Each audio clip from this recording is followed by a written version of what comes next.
भारत में लोग हेलमेट नहीं पहनेंगे, लेकिन फोन पर कवर और स्क्रीन गार्ड जरूर लगाएंगे। चाहे अपना सर फूट जाए, लेकिन मोबाइल को कुछ नहीं होना चाहिए।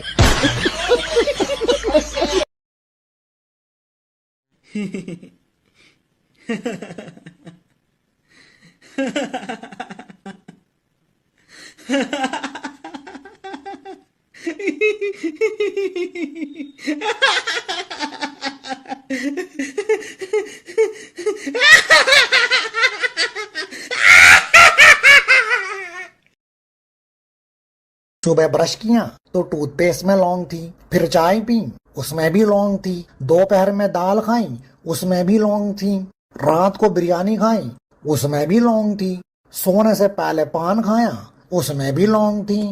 अरे तो कहना क्या चाहते हो? It's been a long day. दुख क्या है? 7 बजे नींद खुले और पता चले अब वापस नहीं सोना। खुशी क्या है? रात को 2 बजे नींद खुले और पता चले कि अभी 5 घंटे और सोना है। डबल खुशी क्या है? रात को नींद खुले और पता चले कल तो छुट्टी है। एक माँ ने अपने बच्चे से मार्कशीट मांगी। बच्चे ने मार्कशीट दिखाई जिसमें उसे गणित में 100 में से 90 अंक प्राप्त हुए थे। माँ ने मार्कशीट देखी और उसे जोर जोर से पीटने लगी। फिर बोली, तुम कब से इतने समझदार हो गए? जरूर तुमने 9 के 90 करे हैं। 0 अपने आप पढ़ाते हो। बोल बोल कर बस उसे पीटे ही जा रही थी और बच्चा बेचारा रोए जा रहा था। बच्चा हाथ जोड़ जोड़ कर बोल रहा था कि माँ मैंने 0 नहीं बढ़ाया, मगर माँ कुछ सुनने के मूड में नहीं थी और उसे बस पीटे ही जा रही थी। 3 साल बाद माँ ने अपने बच्चे से फिर से पूछा कि सच सच बताओ, तुमने 0 बढ़ाया था? बच्चे ने कहा, नहीं माँ, मैंने 0 नहीं बढ़ाया था। माँ ये सुनकर फिर से गुस्सा हो गई और बच्चे को पीट कर चली गई। फिर बच्चा रोते हुए बोला कि दोस्तों, मैंने 0 नहीं बढ़ाया था, मैंने तो 0 के आगे 9 बढ़ाया था। और ये बात दूर खड़ी माँ ने सुन ली और आगे क्या हुआ आप देख ही सकते हैं। दोस्तों 3 लड़के थे, तीनों ने मिलकर एक बॉल खरीदी जिसकी कीमत 30 रुपए थी। तीनों ने 10-10 रुपए मिलाकर 30 रुपए दुकानदार को दिए और वो दुकान से जाने ही वाले थे, तभी दुकानदार को याद आया कि बॉल तो सिर्फ 25 रुपए की है। दुकानदार ईमानदार था, उसने तुरंत अपने नौकर से 5 रुपए लौटाने को कहा। जब नौकर ने 5 रुपए वापस किए तो तीनों लड़कों ने खुश होकर 2 रुपए टिप उस नौकर को दिए और 1-1 रुपए आपस में बांट लिए। कुछ देर बाद एक लड़का कहने लगा कि हमने तो 9-9 रुपए खर्च किए हैं, इसलिए बॉल की कीमत हुई 27 रुपए और फिर 2 रुपए नौकर को टिप दिए, मतलब हुए 29 रुपए, लेकिन हमने तो टोटल 30 रुपए दिए थे। आखिर 1 रुपया कहाँ गया? दोस्तों अगर आप समझ गए हैं कि 1 रुपया कहाँ गया तो जरूर बताइए, और अगर इसका सही जवाब जानना चाहते हैं तो कमेंट बॉक्स में पिन है। दोस्तों 2 लड़के लड़की शादी करना चाहते थे, लेकिन लड़की का बाप चाहता था कि शादी ना हो, इसलिए उसने लड़के के सामने एक शर्त रखा कि अगर बारात में कोई भी बूढ़ा आदमी आया तो शादी नहीं होगी। लड़के ने मजबूरी में शर्त मान ली। जब बारात लड़की के घर जाने के लिए निकलने वाली थी, तभी लड़के के नाना ने कहा, मैं भी जाऊंगा बारात। लोगों ने समझाया कि अगर आप गए तो शादी नहीं होगी। नाना बोले, चाहे कुछ भी हो लेकिन मैं जाऊंगा। लोगों ने फैसला किया कि बूढ़े नाना को डिग्गी में बैठा लो, लेकिन उन्हें बाहर मत निकालना। नाना को डिग्गी में डाल दिया गया। जब बारात पहुंची तो लड़की के बाप ने फिर से टांग अड़ा दी और लड़के से कहा, शादी तभी होगी जब तुम पास के इस तालाब से पानी की जगह दूध बहवा दो। बारातियों ने कहा, यह तो पॉसिबल नहीं है। बारात वापस आने लगी, तभी नाना ने डिग्गी से आवाज लगाई, बस इतनी सी बात के लिए तुम सब वापस जा रहे हो? जाओ, जाकर लड़की के बाप से कह दो कि हमने दूध का इंतजाम कर लिया है, आप तालाब का पानी खाली करा दो। पिंटू एक बार अपने घर की लाइट सुधार रहा था, तभी उसके ऊपर बिजली का तार गिर गया। पिंटू तड़प तड़प कर मरने ही वाला था कि अचानक उसे याद आया कि बिजली तो सुबह से बंद है। वापस उठकर हंसते हुए बोला, साला याद नहीं आता तो आज मर ही जाता। When you study, you pass. And when you pass, you get happy. And when you get happy, you play. And when you play, you get tired. And when you get tired, you get sick. And when you get sick, you die. So don't study. Holi पर इतने भी पुराने कपड़े मत पहन लेना कि कोई रंग लगाने की बजाय रोटी देकर चला जाए। जापान में 2 भाई रहते थे। एक का नाम जो था, दूसरे का नाम वो था। एक रात जो को बाथरूम में भूत दिखा। जो डर गया और उसने वो को आवाज लगाई। वो दौड़ते हुए बाथरूम में आया और भूत को देखते ही उसका हार्ट फेल हो गया और वो मर गया। बस उसी दिन से कहावत हो गई, जो डर गया वो मर गया। पूरा सुनिए, मजा आएगा। मुझे तो अपनों ने लूटा, गैरों में कहाँ दम था। मेरी हड्डी वहाँ टूटी जहाँ हॉस्पिटल बंद था। मुझे जिस एम्बुलेंस में डाला उसका पेट्रोल कम था। मुझे रिक्शे में इसलिए बैठाया क्योंकि उसका किराया कम था। मुझे डॉक्टरों ने उठाया, नर्सों में कहाँ दम था। मुझे जिस बेड पे लेटाया उसके नीचे बम था। मुझे तो बम से उड़ाया, गोली में कहाँ दम था। और मुझे सड़क में दफनाया क्योंकि कब्रिस्तान में फंक्शन था।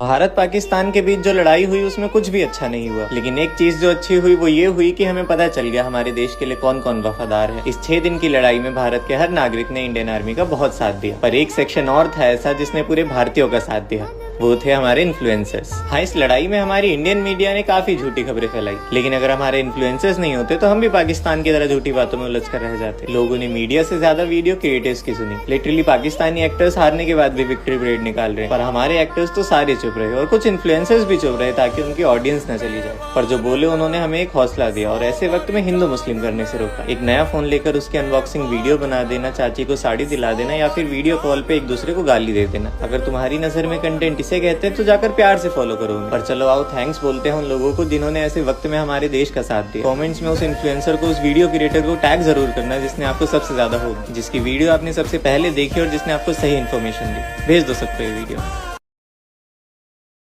अमेरिका में जब कोई बच्चा बाइक से गिरने के बाद घर पहुंचता है तो उसकी माँ सबसे पहले उसे बिठाती है, देन डॉक्टर को कॉल करती है। और जापान में जब कोई बच्चा बाइक से गिर जाता है तो उसकी माँ सबसे पहले उसके फ्रैक्चर चेक करती है और फ्रैक्चर चेक करने के बाद उन पे बैंडेज करती है। और जब मैं बाइक से गिरता हूँ तब माँ, हाँ बेटा मैं बाइक से गिर गया। क्या?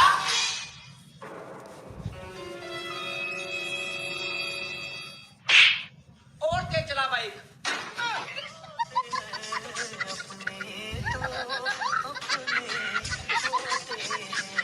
एक बूढ़ी औरत 2 लाख रुपए जमा करने बैंक जाती है। मैनेजर ने बुढ़िया से पूछा, इतने पैसे आपके पास कहाँ से आए? बुढ़िया बोली, मैं शर्त लगाती हूँ कि आपको भी शर्त लगानी है। मैनेजर बोला, नहीं। बुढ़िया ने कहा, वैसे भी आप मुझसे शर्त नहीं जीतेंगे। मैनेजर को गुस्सा आया और वह शर्त लगाने के लिए तैयार हो गया। बुढ़िया बोली, शर्त यह है कि कल सुबह 10 बजे मैं आपको 2 थप्पड़ मारूंगी और आपका पूरा शरीर हरा हो जाएगा। अगर ऐसा नहीं हुआ तो मैं आपको 10,000 दूंगी और यदि ऐसा हो गया तो आप मुझे 10,000 रुपए देंगे। मैनेजर सोचा ऐसा संभव थोड़ी है, उसने शर्त मान ली। अगले दिन बुढ़िया अपने वकील के साथ बैंक पहुंची और शर्त के अनुसार उसने मैनेजर को जोर से 2 थप्पड़ मारे। इतने में वकील दीवार से सिर पीटने लगा। मैनेजर ने बुढ़िया से पूछा, ये आपके वकील को क्या हो गया? बुढ़िया मुस्कुराते हुए बोली, मैंने इससे 20,000 रुपए की शर्त लगाई थी कि आज सुबह ठीक 10 बजे मैं बैंक के मैनेजर को 2 थप्पड़ मारूंगी।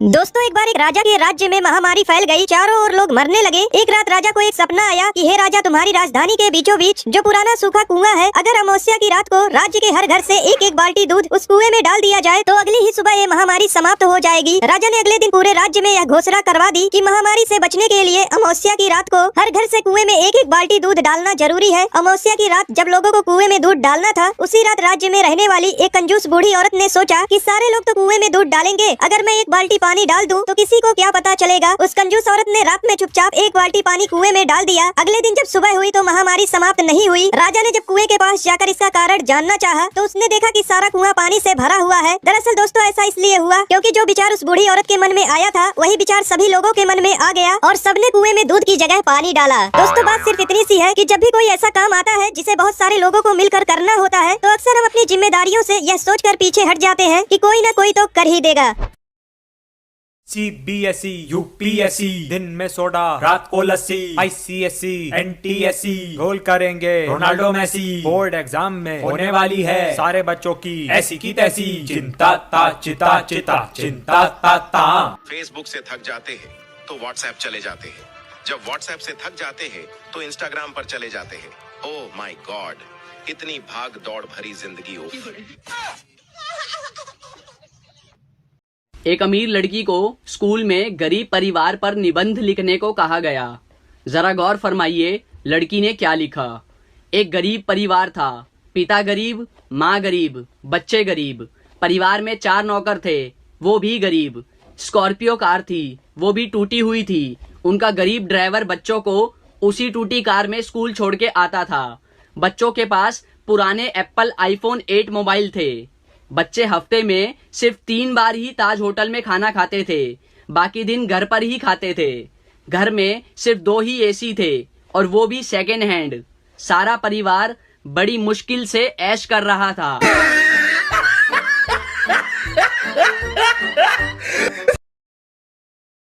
एक लड़की जा रही थी, उसका पेन गिर गया।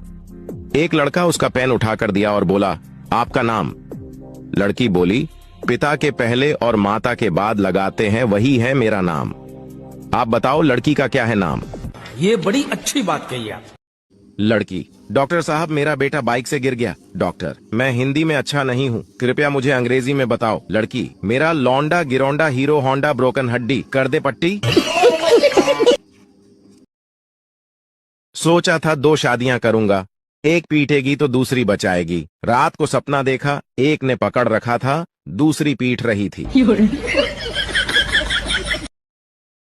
दोस्तों, एक कसाई के घर चूहा, कबूतर, मुर्गा और बकरा रहते थे। एक दिन कसाई चूहा पकड़ने के लिए एक चूहादानी ले आया। जब चूहे को यह बात पता चली तो वह भागा भागा कबूतर के पास गया और बोला, बहन मेरी मदद करो, कसाई चूहादानी लाया है, उस चूहेदानी को कहीं दूर फेंक आओ। कबूतर बोली, चूहेदानी से मुझे क्या खतरा, मैं क्यों फेंकूं? अब चूहा मुर्गे के पास गया। मुर्गा हंसकर बोला, ये तो मेरी समस्या नहीं है, तुझे खतरा है, तू जाकर फेंक। बेचारा चूहा दौड़ते हुए बकरे के पास गया। बकरा बोला, चूहेदानी में मैं थोड़ी फंसने वाला, मैं ऐसा बिल्कुल नहीं करूंगा। निराश होकर चूहा अपने बिल में चला गया। रात को अचानक खट की आवाज आई। कसाई की बीवी को लगा कि चूहा चूहेदानी में फंस गया है। वह चूहेदानी के पास जा रही थी, अचानक उसे सांप ने काट लिया। कसाई अपनी बीवी को वैद्य के पास ले गया। वैद्य बोला, इसे कबूतर का सूप पिलाओगे तो ठीक हो जाएगी। कसाई ने कबूतर का सूप बनाकर अपनी बीवी को पिला दिया। उसकी बीवी ठीक हो गई। कसाई ने अपनी बीवी के ठीक होने की खुशी में मुर्गे को काटा और खा गए। जब पड़ोसी को पता चला कि उनकी पत्नी ठीक हो गई है तो सब पार्टी मांगने घर आए और कसाई ने पार्टी में बकरा बनवा दिया। दोस्तों, यह वही कबूतर, मुर्गा और बकरा थे जो चूहे के मुसीबत के समय में उसका साथ देने के बजाय उसका मजाक उड़ा रहे थे, क्योंकि उन्हें सिर्फ यही लगता था कि यह सिर्फ चूहे की प्रॉब्लम है, ना कि मेरी।